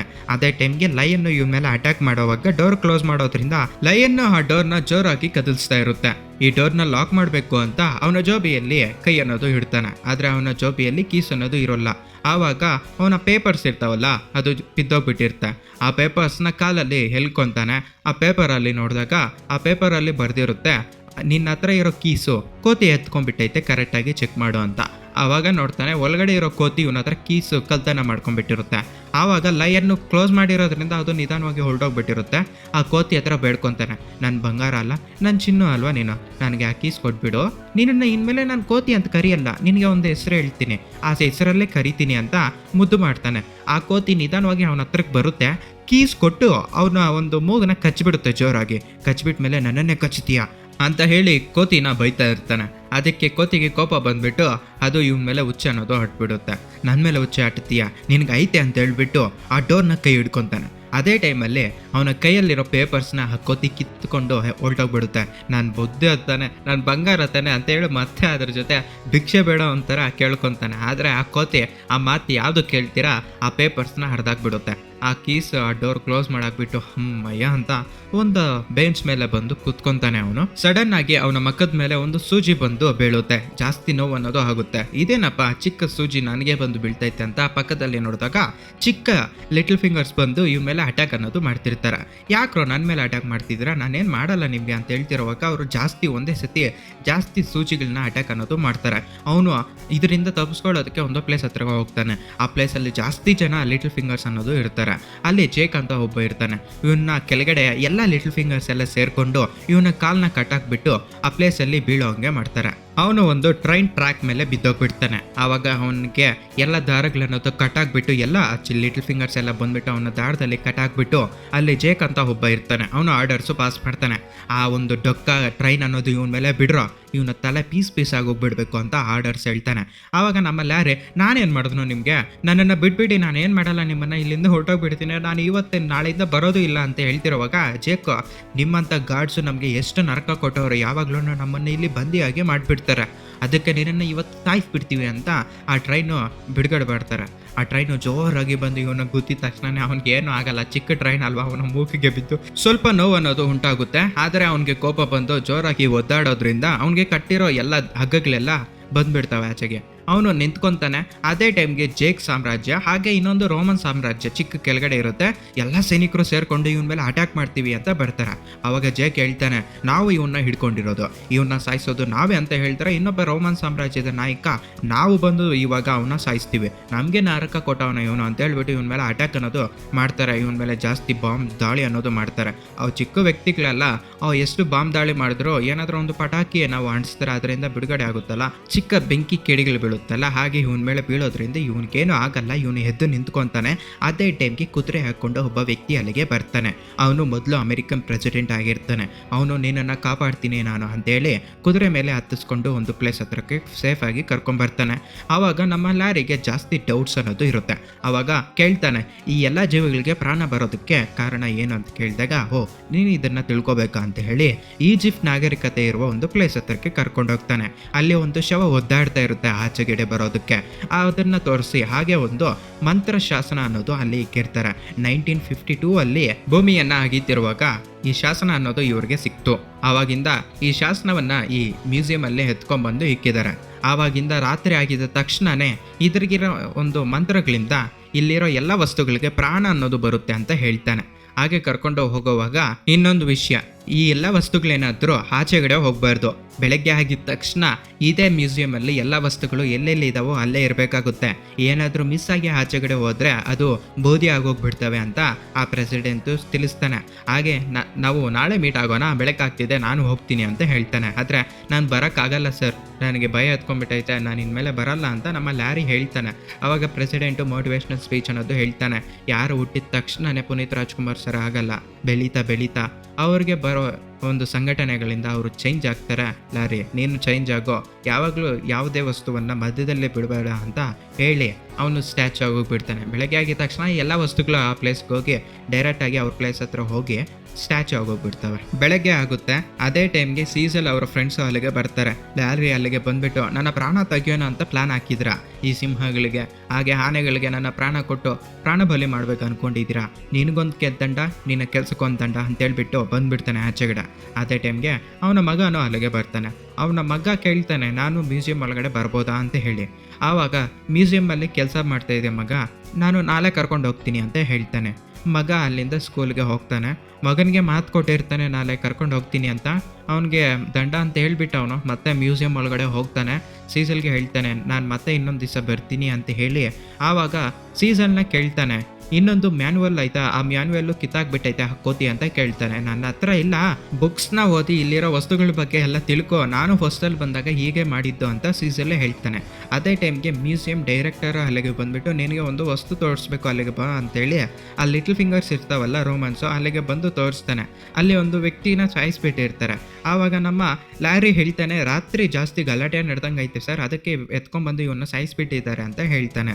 ಆದರೆ ಮ್ಯೂಸಿಯಂ ಡೈರೆಕ್ಟರ್ಗೆ ರಾತ್ರಿ ಆದರೆ ಪ್ರಾಣ ಬರುತ್ತೆ ಅಂತ ಅವನಿಗೆ ಗೊತ್ತಿರಲ್ಲ. ಲ್ಯಾರಿ ಈ ವಿಷಯನೇ ಹೇಳಿದಾಗ ಡೈರೆಕ್ಟರ್ ನಗ್ತಾನೆ, ಸರಿ ಇಂಥ ಬೊಂಬೆಗಳ ಕತೆ ಮತ್ತೆ ನನಗೆ ಹೇಳಬೇಡ, ನಿನಗೇನಾದರೂ ತೊಂದರೆ ಆದರೆ ಈ ವಸ್ತುಗಳು ಇಲ್ಲೇ ಇರಬೇಕಂತ ಏನಾದರೂ ಡೌಟ್ಸ್ ಇದ್ದರೆ ಸೀಸಲ್ನ ಕೇಳೋ, ಮತ್ತೆ ಈ ರಿಪೀಟ್ ಆಗಬಾರ್ದು ಈ ಮಿಸ್ಟೇಕ್ ಅಂತ ಹೇಳಿ ವಾರ್ನಿಂಗ್ ಕೊಡ್ತಾನೆ. ಲ್ಯಾರಿಗೆ ಇವುಗಳ ಬಗ್ಗೆ ತಿಳ್ಕೋಬೇಕು, ಅವನ ಹತ್ರ ಪೇಪರ್ಸ್ ಇರೋದಿಲ್ಲ ಆ ಮ್ಯಾನ್ಯುವಲ್. ಅದಕ್ಕೆ ಅಲ್ಲಿ ರೆಬೆಕ್ಕ ಗೈಡ್ ಆಗಿ ಕೆಲಸ ಮಾಡ್ತಿರ್ತಾಳಲ್ಲ, ಅದಕ್ಕೆ ಆ ಹುಡುಗಿ ಹತ್ರ ಹೋಗಿ ಕಾಫಿಗೆ ಹೋಗೋಣ, ನನಗೆ ಈ ವಸ್ತುಗಳ ಬಗ್ಗೆ ತಿಳ್ಕೊಬೇಕಂತ ಆಸೆ ಐತೆ ಅಂತ ಹೇಳ್ತಾನೆ. ಆ ಹುಡುಗಿ 40 ಮಿನಿಟ್ಸ್ ಬರ್ತೀನಿ ಅಂತ ಟೈಮ್ ಕೊಟ್ಟು ಕಾಫಿ ಕುಡ್ಕೊಂಡು ಹೋಗ್ತಾ ಇರೋವಾಗ ಸ್ವಲ್ಪ ವಿಷಯಗಳ ಬಗ್ಗೆ ತಿಳ್ಕೊತಾನೆ. ಹಾಗೆ ಆ ಹುಡುಗಿ ಇರ್ತಾಳಲ್ಲ ಶೇಖಜುವಿಯ, ಆ ಹುಡುಗಿಗೆ ಕಿವುಡ ಅಂತ ಕೇಳಿದಾಗ ಆ ಹುಡುಗಿಗೆ ಏನು ಕಿವುಡೇನಿಲ್ಲ, ಆ ಹುಡುಗಿ ಒಂದು ಪ್ರತ್ಯೇಕವಾದ ಶಕ್ತಿ ಅನ್ನೋದು ಐತೆ. ಏನಾದರೂ ತಪ್ಪಿಸ್ಕೊಂಡ್ರೆ ಅವ್ರಿಗೆ ಒಂದು ಮಾರ್ಗದರ್ಶಿಯಾಗಿ ಆ ಹುಡುಗಿಗೆ ಗೊತ್ತಾಗುತ್ತೆ ಯಾರು ಎಲ್ಲಿದ್ದಾರೆ ಅಂತ, ಮೊದಲೇ ದಾರಿ ಅನ್ನೋದು ಗೊತ್ತಾಗುತ್ತೆ ಅಂತ ಆ ಹುಡುಗಿ ಬಗ್ಗೆ ಹೇಳ್ತಾಳೆ. ಹಾಗೆ ನೀವ್ಯಾಕೆ ಇದ್ರ ಬಗ್ಗೆ ಈ ಹುಡುಗಿ ಬಗ್ಗೆ ಹೇಗೆ ಗೊತ್ತು ಅಂತ ಕೇಳಿದಾಗ ಶೇಖಜುವಿಯ ಬಗ್ಗೆ 4 ಇಯರ್ಸಿಂದ ಒಂದು ಬುಕ್ಕು ಬರಿಬೇಕು ಅಂತ ನಮ್ಮ ರೆಬೆಕ್ಕ ಟ್ರೈ ಮಾಡ್ತಿರ್ತಾಳೆ. ಅದನ್ನು ತಿಳ್ಕೊಂಡು ಮನೆಗೆ ಹೊರಡೋಗ್ಬಿಡ್ತಾರೆ. ಲ್ಯಾರಿ ಅಲ್ಲಿರೋ ಜೀವಿಗಳ ಬಗ್ಗೆ ತಿಳ್ಕೊಳ್ಳೋದಕ್ಕೆ ಗ್ರಂಥಾಲಯಕ್ಕೆ ಹೋಗಿ ಪುಸ್ತಕಗಳನ್ನ ಓದ್ತಾನೆ. ಹಾಗೆ ಕಂಪ್ಯೂಟ್ರಲ್ಲಿ ರಿಸರ್ಚ್ ಎಲ್ಲ ಮಾಡಿ ರೆಡಿಯಾಗಿ ಅವುಗಳಿಗೆ ಬೇಕಾಗಿರೋ ವಸ್ತುಗಳನ್ನೆಲ್ಲ ಒಂದು ಬ್ಯಾಗಲ್ಲಾಗಿ ನೆಕ್ಸ್ಟ್ ಡೇ ಅದ್ರಿಗೆ ಎಂಟ್ರಿ ಕೊಡ್ತಾನೆ ಟಿಪ್ ಟಾಪ್ ಆಗಿ. ಲ್ಯಾರಿ ಸೀಸಲ್ನ ಮಾತಾಡ್ಕೊಂಡು ಹೋಗೋ ಸಮಯದಲ್ಲಿ ಸೀಸಲ್ ಅವ್ರ ಫ್ರೆಂಡು ಈ ಕೀಸ್ ಇರುತ್ತಲ್ಲ ಮ್ಯೂಸಿಯಂ ಕೀಸ್ನ ಒಂದು ಕಾಪಿ ತಗೊಂತಾನೆ ಫೇಕ್ ಮಾಡಿಸೋದಕ್ಕೆ. ಹಾಗೆ ಒಂದು 5 ಗಂಟೆ ಆಗುತ್ತೆ, ಅವರೆಲ್ಲ ಹೊರಟೋಗ್ಬಿಡ್ತಾರೆ. ರಾತ್ರಿ ಆಗುತ್ತೆ. ನಮ್ಮ ಲ್ಯಾರಿ ಹಿತ್ಕೊಂಡು ಆ ಡೈನೋಸರ್ನ ಮೂಲೆ ಕಿತ್ತಿ ಒಂದು ಆಟೋಮೇಟೆಡ್ ಕಾರ್ಗೆ ಕಟ್ ಹಾಕ್ಬಿಟ್ಟು ಅದನ್ನ ರೆಡಿಮೇಡ್ ಆಗಿ ಮಾಡಿಬಿಟ್ಟು ಅದು ಓಡಾಡ್ತಿರೋ ಹಾಗೆ ಮಾಡಿಬಿಟ್ಟು ಬಿಟ್ಬಿಡ್ತಾನೆ ಡೈನೋಸರ್ನ. ಹಾಗೆ ಆದಿವಾಸಿಗಳು ಯಾವಾಗಲೂ ಬೆಂಕಿನ ಅಂಟಿಸ್ಬೇಕು ಅಂತ ನೋಡ್ತಿರ್ತಾರೆ. ಅವ್ರಿಗೆ ಒಂದು ಲೈಟರ್ನ ಕೊಟ್ಟು ಹಾಗೆ ಇನ್ನೊಂದು ಕಡೆ ನಮ್ಮ ಡಮ್ಗೆ ಒಂದು ಬಬಲ್ ಗಮ್ನ ಕೊಡ್ತಾನೆ. ಹಾಗೆ ಲಿಟಲ್ ಫಿಂಗರ್ಸ್ಗೆ ಒಂದು ಡೋರ್ನ ಕ್ಲೋಸ್ ಮಾಡಾಕ್ತಾನೆ. ಇನ್ನೊಂದು ಕಡೆ ನಮ್ಮ ಜೇಕ್ ಹಾಗೆ ರೋಮನ್ಸ್ ಇರ್ತಾರಲ್ಲ ಅವರಿಬ್ಬರು ಮತ್ತೆ ಜಾಸ್ತಿ ಗಲಾಟೆಗಳನ್ನೋದು ನಡೆಯುತ್ತಿರುತ್ತೆ. ಅದಕ್ಕೆ ಇವ್ರ ಮಧ್ಯೆ ಒಂದು ಸ್ನೇಹ ಬೆಳಿಬೇಕು ಅಂತ ಜೇಕ್ನ ಹಾಗೆ ಆ ರೋಮನ್ಸ್ ನಾಯಕನನ್ನು ಒಂದು ಪ್ಲೇಸ್ ಹತ್ರ ಇಕ್ಕಿ ನೀವಿಬ್ಬರು ಮ್ಯೂಚುವಲ್ ಅಂಡರ್ಸ್ಟ್ಯಾಂಡಿಂಗ್ಗೆ ಬಂದ್ರಿ, ಆವಾಗ ನಿಮ್ಮನ್ನು ಈ ರೀತಿ ಓಡಾಡೋದಕ್ಕೆ ಬಿಡ್ತೀನಿ. ನೀವೇನಾದರೂ ಜಾಸ್ತಿ ಕೆಟ್ಟ ಕೆಲಸಗಳು ಮಾಡಿದ್ರೆ ನಿಮ್ಮನ್ನು ಮತ್ತೆ ಗ್ಲಾಸ್ನ ಡೋರ್ ಕ್ಲೋಸ್ ಮಾಡಾಕ್ಬಿಟ್ಟು ನೀವು ಇದರಲ್ಲೇ ಇರೋ ಹಂಗೆ ಮಾಡ್ತೀನಿ ಅಂತ ವಾರ್ನಿಂಗು ಕೊಡ್ತಾನೆ. ನೆಕ್ಸ್ಟ್ ಫ್ಲೋರ್ಗೆ ಹೋಗ್ತಾನೆ. ನೆಕ್ಸ್ಟ್ ಫ್ಲೋರು ಲಯನ್ ಫ್ಲೋರ್ ಆಗಿರುತ್ತೆ. ಅದು ಕೋತಿ ಇವನ್ಕಿನ್ನ ಮೊದಲೇ ಆಚೆಗಡೆ ಬಂದು ನಿಂತ್ಕೊಂಡಿದ್ದಾಗ ನೀನು ಒಳಗಡೆಗೆ ಹೋಗು ಅಂತ ಹೇಳಿದಾಗ ಆ ಕೋತಿ ಇವನ ಮೇಲೆ ಹತ್ತಿ ಒಳಗಡೆಗೆ ಹೋಗುತ್ತೆ. ಅದೇ ಟೈಮ್ಗೆ ಅವನ ಹತ್ರ ಕೀಸು ಕಿತ್ಕೊಂಡ್ಬಿಟ್ಟಿರುತ್ತೆ. ಇವನು ಇವಾಗ ಅದು ಫೇಕ್ ಕೀಸು, ನನ್ನ ಹತ್ರ ಒರಿಜಿನಲ್ ಕೀಸ್ ಐತಂತೆ ಇಲ್ಲಿ ಆ ಡೋರ್ನ ಕ್ಲೋಸ್ ಮಾಡ್ತಾನೆ. ಕ್ಲೋಸ್ ಮಾಡಿದ ತಕ್ಷಣನೇ ಯಾರೋ ಒಬ್ಬರು ನಿಧಾನವಾಗಿ ಬಂದು ಏನೋ ಒಂದು ಬಂಗಾರನ ಎತ್ಕೊಂಡಂಗೆ ತೋರಿಸ್ತಾರೆ. ಹಾಗೆ ನಮ್ಮ ಲ್ಯಾರಿ ಇನ್ನೊಂದು ಚೈನೀಸ್ ಅವ್ರ ಹತ್ರಕ್ಕೆ ಹೋಗ್ತಾನೆ. ಅವ್ರಿಗೆ ವೀಕ್ನೆಸ್ ಪಾಯಿಂಟ್ ಏನಪ್ಪ ಅಂದರೆ ಅವರು ಮೆಜಿಷಿಯನ್ಸ್ ಅಂದರೆ ತುಂಬಾ ಇಷ್ಟ. ಅದಕ್ಕೆ ಇವನು 1-2 ಟ್ರಿಕ್ಸ್ನ ಕಲ್ತ್ಕೊಂಡು ಬಂದಿರ್ತಾನೆ. 1-2 ಟ್ರಿಕ್ಸ್ನ ಮಾಡ್ತಾನೆ. 3ನೇ ಟ್ರಿಕ್ ಮಾಡೋವಾಗ ಅವನು ಕಳ್ಳ ಅಂತ ಗೊತ್ತಾಗ್ಬಿಡುತ್ತೆ. ಅದಕ್ಕೆ ಆ ಚೈನೀಸ್ ಅವ್ರನ್ನ ಇವನ್ನ ಹಿಡ್ಕೊಂಡು ಸಾಯಿಸಾಕ್ಬಿಡ್ಬೇಕು ಅಂತ ಇವನ ಕಾಲುಗಳೆಲ್ಲ ಎಳಿತಿರುವಾಗ ತಪ್ಪಿಸ್ಕೊಂಡು ಬಂದ್ಬಿಡ್ತಾನೆ. ಇನ್ನೊಂದು ಕಡೆ ಕೋತಿ ಆಚೆಗಡೆ ಬಂದ್ಬಿಟ್ಟು ಇವನ ಹತ್ರ ಇರೋ ಕೀಸ್ನ ಎತ್ಕೊಂಡ್ಬಿಟ್ಟಿರುತ್ತೆ. ಈ ಕೀಸ್ನ ಕೊಡು ಅಂತ ಕೋತಿ ಹಿಂದೆಗಡೆ ಹೋದಾಗ ಮಧ್ಯದಲ್ಲಿ ಈ ಜೇಕ್ ಸಾಮ್ರಾಜ್ಯ ಹಾಗೆ ರೋಮನ್ ಸಾಮ್ರಾಜ್ಯ ನಾಯಕರೆಲ್ಲರೂ ಇವರಿಬ್ಬರು ಒದ್ದಾಡ್ಕೊತಾ ಇರ್ತಾರೆ. ನಿಮಗೆ ಮ್ಯೂಚುವಲ್ ಅಂಡರ್ಸ್ಟ್ಯಾಂಡಿಂಗ್ಗೆ ಬಿಡೋದು ನನಗೆ ತಪ್ಪು ಅಂತ ಹೇಳೋ ಸಮಯದಲ್ಲಿ ಕೋತಿ ಇದ್ರ ಮಧ್ಯೆ ಹೋಗಿ ಆ ಮ್ಯೂಸಿಯಂ ಕಿಟಕಿ ಅನ್ನೋದು ಡೋರು ಓಪನ್ ಮಾಡಿಬಿಡುತ್ತೆ. ಇದನ್ನ ಲ್ಯಾರಿ ಗಮನಿಸಲ್ಲ. ಇನ್ನೊಂದು ಕಡೆ ಆ ಕೋತಿನ ಫಾಲೋ ಮಾಡಿಕೊಂಡು ಹೋಗ್ತಾ ಇರೋ ಸಮಯದಲ್ಲಿ ಆದಿವಾಸಿಗಳಿಗೆ ಇವನು ಬೆಂಕಿನ ಕೊಟ್ಟಿರ್ತಾನೆ. ಆ ಬೆಂಕಿಯಿಂದ ಅವರು ತಲೆಗೆ ಅಂಟಿಸ್ಕೊಂಡ್ಬಿಟ್ಟಿರ್ತಾರೆ, ಯಾಕಂದರೆ ಅವ್ರಿಗೆ ಬುದ್ಧಿ ಬಂದಿರಲ್ಲ. ಅದಕ್ಕೆ ಆ ಫೈರ್ನ ಸ್ಟಾಪ್ ಮಾಡೋದಕ್ಕೆ ಬೆಂಕಿನ ಸ್ಟಾಪ್ ಮಾಡೋ ಒಂದು ಯಂತ್ರದಿಂದ ಸ್ಪ್ರೇ ಮಾಡ್ತಾನೆ. ಆ ಸ್ಪ್ರೇಯಿಂದ ಬೆಂಕಿ ಸ್ಟಾಪ್ ಆಗುತ್ತೆ. ಅಲ್ಲಿರೋ ಆದಿವಾಸಿಗಳಿಗೆ ಆ ಸ್ಪ್ರೇ ಅನ್ನೋದು ತುಂಬಾ ಇಷ್ಟ ಆಗುತ್ತೆ. ಆ ಸ್ಪ್ರೇನ ತೆಗೆದು ನಮ್ಮ ಲ್ಯಾರಿಗೆ ಮಖದ ಮೇಲೆ ಹಾಕ್ತಾರೆ. ಇವನು ಆ ಕೋತಿ ಹತ್ರ ಹೋಗಿ ಇವರಿಬ್ಬರು ಮತ್ತೆ ಫೈಟ್ ಅನ್ನೋದು ನಡೆಯುತ್ತೆ. ಇವನು ಕೆನ್ನೆಗೆ ಹೊಡೆದ್ರೆ ಆ ಕೋತಿನೂ ಕೆನ್ನೆಗೆ ಹೊಡೆಯುತ್ತೆ. ಇಬ್ಬರು ಮತ್ತೆ ಕೆನೆಗೆ ಹೊಡ್ಕೊಳ್ಳೋದು ನಡೀತಿರೋವಾಗ ಅಲ್ಲಿಗೆ ಅಮೆರಿಕನ್ ಪ್ರೆಸಿಡೆಂಟ್ ಆಗಿರುವವನು ಲ್ಯಾರಿ ನೀನೇನ್ ಕೆಲಸ ಮಾಡ್ತಾ ಇದೀಯಾ, ಅದಕ್ಕೆ ಮಾತು ಬರಲ್ಲ, ಆ ಮೂಗ ಜೀವಿಗೆ ನೀನು ಹೊಡಿತಾ ಇದೀಯಾ ಅಂತ ಹೇಳ್ಬಿಟ್ಟು ಅವನಿಗೆ ಬೈದು ಆ ಕೋತಿ ಹತ್ರ ನಿಧಾನವಾಗಿ ಮಾತಾಡಿ ಆ ಕೀಸ್ನ ಇಸ್ಕೊಡ್ತಾನೆ. ಸರ್ ಈ ಕೀಸು ಬೇಡ, ನನಗೆ ಈ ಮ್ಯೂಸಿಯಮು ಬೇಡ, ನೀವೇ ಹ್ಯಾಂಡಲ್ ಮಾಡ್ಕೊಳ್ಳಿ ಅಂತ ಹೇಳ್ಬಿಟ್ಟು ಆ ಕೀಸ್ನ ನಮ್ಮ ಪ್ರೆಸಿಡೆಂಟ್ಗೆ ಕೊಟ್ಬಿಟ್ಟು ಅವನು ಕೋಪಗೊಂಡು ಅವನ ಹತ್ರ ತಂದಿರೋ ಒಂದು ವಸ್ತುಗಳನ್ನೆಲ್ಲ ಎತ್ತಾಕೊಂಡು ಹೊರಟೋಗೋ ಸಮಯದಲ್ಲಿ ಅಲ್ಲಿರೋ ಸ್ಟ್ಯಾಚ್ಯೂ ಅವನಿಗೆ ಕಿಟಕಿ ಕಡೆ ಕೈ ಅನ್ನೋದು ತೋರಿಸುತ್ತೆ. ಆ ಕಿಟಕಿ ಸೈಡ್ಗೆ ಬಂದು ನೋಡಿದಾಗೆ ಗೊತ್ತಾಗುತ್ತೆ ಆದಿವಾಸಿ ಈ ಕಿಟಕಿಯಲ್ಲಿ ದೂರಿ ಹೊರಟೋಗ್ಬಿಟ್ಟಿರ್ತಾನೆ. ಯಾಕಂದರೆ ಇದ್ರ ಮುಂಚೆ ಅಲ್ಲಿರೋ ವ್ಯಕ್ತಿಗಳು ಬೆಂಕಿನ ಹಂಚೋದನ್ನು ನೋಡಿ ಅದ್ರ ಜೊತೆಗೆ ಹೊರಟೋಗ್ಬಿಟ್ಟಿರ್ತಾನೆ. ಅದ್ರ ಹತ್ರ ಹೋಗಿದ್ದೆ ಅವನಿಗೆ ಭಯ ಎತ್ಕೊಂಡ್ಬಿಟ್ಟು ಕೆಳಗಡೆ ಮ್ಯೂಸಿಯಂ ಹತ್ರ ಬಾಗಿಲು ತೆಗೆದು ಬರ್ತಾನೆ. ಅದೇ ಟೈಮ್ಗೆ ಬೆಳಕಾಗಿರೋದ್ರಿಂದ ಅವನು ಹತ್ತಿರಕ್ಕೆ ಬಂದಿದ್ದ ತಕ್ಷಣನೇ ಬೂದಿ ಆಗೋಗ್ಬಿಡ್ತಾನೆ ಆದಿವಾಸಿ. ಬೆಳಗ್ಗೆ ಆಗುತ್ತೆ. ಬೆಳಗ್ಗೆ ಆಗಿದ್ದೆ ಎಲ್ಲ ಜೀವಿಗಳು ಅವ್ರವ್ರ ಪ್ಲೇಸ್ಗೆ ಹೋಗಿ ಸ್ಟ್ಯಾಚು ಆಗೋಗ್ಬಿಡ್ತವೆ. ಹೀಗೆ ನಮ್ಮ ಅಮೆರಿಕನ್ ಪ್ರೆಸಿಡೆಂಟ್ ಅವನ ಪ್ಲೇಸ್ಗೆ ಹೋಗಿ ಸ್ಟ್ಯಾಚು ಆಗಿರ್ತಾನೆ. ಅವನ ಕೈಯಲ್ಲಿರೋ ಕೀಸ್ನ ನಮ್ಮ ಲ್ಯಾರಿಗೆ ಇಸ್ಕೊತಾನೆ. ಅದೇ ಟೈಮ್ಗೆ ಬೆಳಗ್ಗೆ ಆಗಿರೋದ್ರಿಂದ ನಮ್ಮ ಲ್ಯಾರಿ ಮಗ ಅವನ ಫ್ರೆಂಡ್ಸ್ನ ಕರ್ಕೊಂಡು ಸ್ಕೂಲ್ಸಿಂದ ನನ್ನ ಮ್ಯೂಸಿಯಂನ ತೋರಿಸ್ತಾರೆ, ನಮ್ಮ ತಂದೆ ಇಲ್ಲಿದ್ದಾರೆ ಅಂತ ಕರ್ಕೊಂಬರ್ತಾನೆ. ಇದೇ ಟೈಮ್ಗೆ ಮ್ಯೂಸಿಯಂ ಡೈರೆಕ್ಟರು ನಮ್ಮ ಲ್ಯಾರಿ ಹತ್ರ ಬಂದ್ಬಿಟ್ಟು, ಲ್ಯಾರಿ ಅಲ್ಲಿ ನೋಡು, ಅಲ್ಲಿ ಫೈರ್ ವರ್ಕ್ ಅನ್ನೋದು ನಡೆದೈತೆ, ಫೈರ್ ತುಂಬಿತ್ತ ಅಂತ ಹೇಳಿದಾಗ, ಸರ್ ಅಲ್ಲಿ ಬೆಂಕಿ ಅಂಟ್ಕೊಂಡಿತ್ತು, ಅದನ್ನು ಸ್ಟಾಪ್ ಮಾಡೋದಕ್ಕೆ ನಾನು ಅದನ್ನು ಬಳಕೆ ಮಾಡಿದ್ದೀನಿ ಅಂತ ಹೇಳಿದಾಗ, ಸರಿ ಇಂಥ ಕೆಲಸಗಳು ನೀನು ನಡಿಬೇಡ, ಫಸ್ಟ್ ಡೇ ಬಂದಿದ್ದೆ ಒಂದು ಸಮಸ್ಯೆ ಮಾಡಿದ್ಯಾ, ಇವಾಗ 2ನೇ ದಿವಸಕ್ಕೆ ಇನ್ನೊಂದು ದೊಡ್ಡ ಸಮಸ್ಯೆ ಉಂಟು ಮಾಡಿದ್ಯಾ, ನಿನ್ನ ಈ ಕೆಲಸದಲ್ಲಿ ಕಿತ್ತು ಬಿಸಾಕ್ತಾ ಇದ್ದೀನಿ, ನೀನು ನಾಳೆಯಿಂದ ಬರಬೇಡ ಅಂತ ಹೇಳ್ತಾನೆ. ಇದನ್ನ ನಮ್ಮ ಲ್ಯಾರಿ ಮಗ ಹಾಗೆ ಅವನ ಫ್ರೆಂಡ್ಸು ಕೇಳಿಸ್ಕೊಂತಿರ್ತಾರೆ. ಅವರ ಫ್ರೆಂಡ್ಸು ಇವನಿಗೆ ಅವಮಾನ ಮಾಡ್ತಾರೆ, ನಿಮ್ಮ ತಂದೆ ಕೆಲಸವನ್ನ ಮತ್ತೆ ಕಿತ್ತಾಕ್ಬಿಟ್ಟಿರ್ತಾರೆ, ಮತ್ತೆ ಹೊಸ ಕೆಲಸ ಹುಡುಕೊಳ್ಳೋಕೆ ಕೇಳು ಅಂತ ಹೇಳಿ ಅವಮಾನ ಮಾಡಿ ಅಲ್ಲಿಂದ ಹೊರಟೋಗ್ಬಿಡ್ತಾರೆ. ನಮ್ಮ ಲ್ಯಾರಿ ಮಗನಿಗೆ ಬೇಜಾರಾಗಿ ಅಲ್ಲಿಂದ ಹೊರಟೋಗ್ಬಿಡ್ತಾನೆ. ಇನ್ನೊಂದು ಕಡೆ ಲ್ಯಾರಿ ಡೈರೆಕ್ಟರ್ ಹಿಂದ್ಗಡೆನೆ ಹೋಗ್ತಾನೆ. ಅವನ ರೂಮ್ ಹತ್ರ ಹೋಗಿ, ಸರ್ ಇದನ್ನ ನನ್ನ ಕ್ಷಮಿಸಿ, ಇನ್ಮೇಲೆ ಇಂಥ ತಪ್ಪುಗಳು ನಡೀದಿದ್ದಂಗೆ ನಾನು ನೋಡ್ಕೊತೀನಿ ಸರ್, ನನ್ನನ್ನು ಕ್ಷಮಿಸಿ ಅಂತ ಕಾಲ ಮೇಲೆ ಬೀಳ್ತಾನೆ. ಅದಕ್ಕೆ ಅವನು, ಸರಿ ಈ ಸತಿ ತಪ್ಪನ್ನ ನಾನು ಕ್ಷಮಿಸ್ತಾ ಇದ್ದೀನಿ, ಇನ್ನೊಂದು ಸತಿ ಒಂದು ಚಿಕ್ಕ ಸಮಸ್ಯೆ ಉಂಟಾದರೂ ಸರಿ ನಿನ್ನಿಂದ ಈ ಕೆಲಸ ಕಿತ್ತು ಬಿಡ್ತೀನಿ ಅಂತ ವಾರ್ನಿಂಗ್ ಕೊಟ್ಟು ಕಳಿಸ್ತಾನೆ. ಲ್ಯಾರಿ ಅವನ ಮನೆಗೆ ಬರ್ತಾನೆ. ಮನೆಗೆ ಬಂದಿದ್ದೆ ಹೆಂಡತಿ ಕೇಳ್ತಾಳೆ, ನಿನಗೆ ಬಂದಿರೋ ಕೆಲಸ ಮತ್ತೆ ಹೋಯ್ತಾ ಅಂತ ಕೇಳಿದಾಗ, ಯಾರು ಹೇಳಿದ್ದು ಅಂತ ಕೇಳಿದಾಗ, ನಿನ್ನ ಮಗ ಹೇಳ್ದ ಅಂತ ಹೇಳ್ತಾಳೆ. ಅದಕ್ಕೆ ಮಗನ ಹತ್ರ ಹೋಗಿ ಕೇಳಿದಾಗ, ನಿನ್ನನ್ನು ನಿಮ್ಮ ಡೈರೆಕ್ಟರು ಬೈತಿರೋವಾಗ ನಾನು ಅಲ್ಲೇ ಇದ್ದೆ, ನಿನ್ನ ಕೆಲಸ ಕಿತ್ತಾಕ್ಬಿಟ್ಟಿದ್ದೀನಿ ಅಂತ ಹೇಳಿದಾಗ ನಾನು ಅಲ್ಲೇ ಇದ್ದೆ ಅಂತ ಹೇಳ್ತಾನೆ. ಇಲ್ಲ ಮಗ, ಅದು ಸುಮ್ಮನೆ ಹೇಳಿದ್ದು, ಮತ್ತೆ ನಾವು ಸರಿಪಡಿಸ್ಕೊಂಡ್ವಿ. ನಿನಗೊಂದು ವಿಷಯ ನಾನು ಹೇಳಬೇಕು ಮಗ, ಆ ವಿಷಯನ ನಾನು ಒಂದು ವಿಚಿತ್ರವಾಗಿ ನೋಡ್ತಾ ಇದ್ದೀನಿ, ನೀನು ಅದನ್ನು ನೋಡಿದ್ರೆ ಚೆನ್ನಾಗಿರುತ್ತೆ, ಇವತ್ತು ನೈಟಿಗೆ ನಿನ್ನನ್ನು ಕರ್ಕೊಂಡು ಹೋಗ್ತೀನಿ, ಇಲ್ಲಾಂದರೆ ನೀನು ನಂಬಲ್ಲ ಅಂತೇಳಿ ನೈಟಿಗೆ ನೆಕ್ಸ್ಟ್ ಡೇ 5 o'clock ಆಗುತ್ತೆ, ಅವನ್ನ ಕರ್ಕೊಂಡು ಹೋಗ್ತೇನೆ. ಮ್ಯೂಸಿಯಂ ಹತ್ರ ಹೋಗಿದ್ದೆ, ನೀನು ಸೆಕ್ಯೂರಿಟಿ ರೂಮಲ್ಲಿ ಇರೋ, ವಿಸಿಟರ್ಸ್ ಎಲ್ಲ ಬಂದು ಹೊರಟೋದ್ಮೇಲೆ ನಿನ್ನನ್ನು ಕರೀತೀನಿ, ಆವಾಗ ಬಾ ಅಂತ ಹೇಳ್ತಾನೆ. ಇನ್ನೊಂದು ಕಡೆ ವಿಸಿಟರ್ಸ್ ಎಲ್ಲ ಹೊರಟೋಗ್ಬಿಟ್ಟಿರ್ತಾರೆ. ಆದರೆ ಗೈಡು ರೆಬೆಕ್ಕಾ ಅಲ್ಲೇ ಕುತ್ಕೊಂಡಿರ್ತಾಳೆ. ಶೇಖ ಜೂವಿಯನ್ನ ನೋಡ್ಕೊಂಡು ಕುತ್ಕೊಂಡು ಇರೋವಾಗ ಲ್ಯಾರಿ ಅಲ್ಲಿಗೆ ಬಂದು, ಮೇಡಮ್ ಟೈಮ್ ಆಯಿತು 5 ಗಂಟೆ, ನೀವು ಇಲ್ಲಿಂದ ಹೊರಡೋ ಸಮಯ ಆಗೈತೆ, ನಾನು ಟೈಮ್ ಟು ಟೈಮ್ ಎಲ್ಲ ಕೆಲಸಗಳು ಕರೆಕ್ಟಾಗಿ ನಡೀಬೇಕು ಅಂತ ಬಿಲ್ಡಪ್ ಕೊಡ್ತಾನೆ. ಅದೇ ಟೈಮ್ಗೆ ನಮ್ಮ ರೆಬೆಕ್ಕಾ ಒಂದು ವಿಷಯ ಹೇಳ್ತಾಳೆ, ಸರ್ ನಾನು ಶೇಖ ಜೂವಿಯ ಬಗ್ಗೆ ನಾನು ಬುಕ್ನ ಬರೀತಿದ್ನಲ್ಲ, ಅದನ್ನು ನಿಲ್ಲಿಸ್ಬಿಡ್ಬೇಕು ಅಂತ ಅನ್ಕೊತಾ ಇದ್ದೀನಿ, ಯಾಕಂದರೆ ಅದ್ರ ಬಗ್ಗೆ ಇನ್ಫಾರ್ಮೇಷನ್ ಏನು ನನಗೆ ಗೊತ್ತಾಗ್ತಿಲ್ಲ, ಇವಾಗ ಸ್ಟಾಪ್ ಮಾಡ್ತೀನಿ ಅಂತ ಹೇಳ್ತಾಳೆ. 4 years ಇಂದ ಕಷ್ಟಪಟ್ಟವಳೆ, ಏನಾದರೂ ಹೆಲ್ಪ್ ಮಾಡೋಣ ಅಂತ ಲ್ಯಾರಿ ಈ ಎಲ್ಲ ಜೀವಗಳಿಗೆ ಪ್ರಾಣ ಬರುತ್ತೆ ಅಂತ ಗೊತ್ತಿತ್ತಲ್ವಾ, ಆ ಹುಡುಗಿ ಹತ್ರ ಮಾತಾಡ್ಸೋಣ ಅಂತ, ಮೇಡಮ್ ನಿಮಗೆ ಒಂದು ಹೆಲ್ಪ್ ಮಾಡ್ತೀನಿ, ನೀವು ನನ್ನನ್ನು ಹುಚ್ಚ ಅಂತ ಅನ್ಕೋಬಾರ್ದು, ರಾತ್ರಿ ಆಗಿತ್ತೆ ಇಲ್ಲಿರೋ ಮ್ಯೂಸಿಯಮಲ್ಲಿ ಎಲ್ಲ ವಸ್ತುಗಳಿಗೆ ಜೀವ ಅನ್ನೋದು ಬರುತ್ತೆ, ಆವಾಗ ನೀವು ಈ ಶೇಖ ಜೂವಿ ಹತ್ರ ಹೋಗಿ ನಿಮ್ಮ ಕ್ವಶನ್ಸ್ ಏನಾಯ್ತೋ ಆ ಹುಡುಗಿನೇ ಕೇಳಿ ಪಡಿಬೋದು ಅಂತ ಹೇಳ್ತಾನೆ. ಆದರೆ ಆ ಹುಡುಗಿಗೆ ನಿನಗೆ ಜಾಸ್ತಿ ಹುಚ್ಚಿಡ್ದೈತೆ, ನಿಜವಾಗ್ಲೂ ನೆಕ್ಸ್ಟ್ ಡೇನೇ ಹೋಗಿ ಡಾಕ್ಟರ್ ಹತ್ರ ಮೀಟ್ ಆಗೋ ಅಂತ ಹೇಳಿ ಅಲ್ಲಿಂದ ಹೊರಟೋಗ್ಬಿಡ್ತಾಳೆ. ಆ ಹುಡುಗಿ ಹೋದ್ರೆ ಹೋಗ್ಲಿ ಬಿಡು ಅಂತ ಹೇಳಿ ಮಗನ್ನ ಕರ್ಕೊಂಡ್ಬಂದು ಆ ಸೆಂಟ್ರ್ ಪ್ಲೇಸಲ್ಲಿ ಹಿಕ್ಕಿ, ಟೈಮ್ ಆಗುತ್ತಲ್ವಾ, ಇನ್ನು ಪ್ರಾಣ ಬರೋ ಸಮಯ ಆಯಿತು, ಅದಕ್ಕೆ ಇನ್ನು 5 4 3 2 1 ಪ್ರಾಣ ಬಂತು ನೋಡು ಮಗ ಅಂತ ಹೇಳ್ತಾನೆ. ಅದೇ ಟೈಮ್ಗೆ ಅಲ್ಲಿರೋ ಡೈನೋಸರ್ಗೆ ಯಾವುದಕ್ಕೂ ಜೀವ ಅನ್ನೋದು ಬಂದಿರಲ್ಲ. ಇದೇನಪ್ಪ ಹೀಗಾಯಿತು ಅಂತ ಹೇಳಿ 1952 ಅಲ್ಲಿ ತಂದಿರೋ ಮಂತ್ರಶಾಸನ ಇತ್ತಲ್ಲ, ಆ ಪ್ಲೇಸ್ಗೆ ಹೋಗ್ತಾನೆ. ಅಲ್ಲಿ ಆ ಮಂತ್ರಶಾಸನ ಅನ್ನೋದು ಇರಲ್ಲ, ಯಾರೋ ಕಿತ್ಕೊಂಡು ಹೊರಟೋಗ್ಬಿಟ್ಟಿರ್ತಾರೆ. ಅದಕ್ಕೆ ಆ ಮಗನು ಇವನ್ನ ಆವಾಗ ಡೌಟ್ ಬೀಳ್ತಾನೆ, ನಮ್ಮಪ್ಪಗೆ ಏನಾದರೂ ಹುಚ್ಚಿರಬೇಕು ಅಂತ. ಹೊರಟಾಗ್ತಾ ಇರೋ ಸಮಯದಲ್ಲಿ ಕಿಟಕಿ ಹತ್ರ ಯಾರೋ ಶಾಡೋ ಅನ್ನೋದು ಕಾಣಿಸುತ್ತೆ. ಒಂದು ಸೆಕ್ಯೂರಿಟಿ ರೂಮ್ ಹತ್ರ ಬರ್ತಾರೆ. ಆ ಸೆಕ್ಯೂರಿಟಿ ರೂಮಲ್ಲಿ ಒಂದು ಬಾಕ್ಸಲ್ಲಿ ಎಲ್ಲ ಬಂಗಾರವನ್ನು ತುಂಬಿಸಿ ಇಕ್ಕಿರ್ತಾರೆ. ಅದ್ರ ಜೊತೆ ಆ ಶಾಸನವು ಅಲ್ಲೇ ಇರುತ್ತೆ. ಆ ಮಗು ಹೋಗಿ ಆ ಶಾಸನವನ್ನು ಎತ್ಕೊಳ್ಳುತ್ತೆ. ಅದೇ ಟೈಮ್ಗೆ ಸೀಸಲ್ ಆಗಿ ಇವರು ಮೂವರು ಫ್ರೆಂಡ್ಸ್ ಅಲ್ಲಿಗೆ ಬರ್ತಾರೆ. ಆ ಶಾಸನವನ್ನು ಕೊಟ್ಬಿಡು, ನಿನಗೂ ಇದಕ್ಕೂ ಸಂಬಂಧನೇ ಇಲ್ಲ ಅಂತ ಹೇಳ್ತಾನೆ. ಲ್ಯಾರಿ ಅವನ ಮಗನಿಗೆ ಹೇಳ್ತಾನೆ, ಆ ಶಾಸನದಲ್ಲಿ ಬಾಕ್ಸ್ ಟೈಪಲ್ಲಿ ಇರೋದನ್ನ ಕರೆಕ್ಟಾಗಿ ಜೋಡಿಸು ಅಂತ ಹೇಳಿದಾಗ ಕರೆಕ್ಟಾಗಿ ಜೋಡಿಸಿದ್ದೆ ಆ ಶಾಸನ ಗ್ರಂಥ ಹೊಳೆಯೋದಕ್ಕೆ ಸ್ಟಾರ್ಟ್ ಆಗುತ್ತೆ. ಆವಾಗ ಎಲ್ಲ ಪ್ರಾಣಿಗಳಿಗೆ ಜೀವಿಗಳಿಗೆ ಜೀವ ಅನ್ನೋದು ಬರುತ್ತೆ. ಇಲ್ಲೇ ಒಂದು ಟ್ವಿಸ್ಟ್ ರಿವೀಲ್ ಆಗುತ್ತೆ.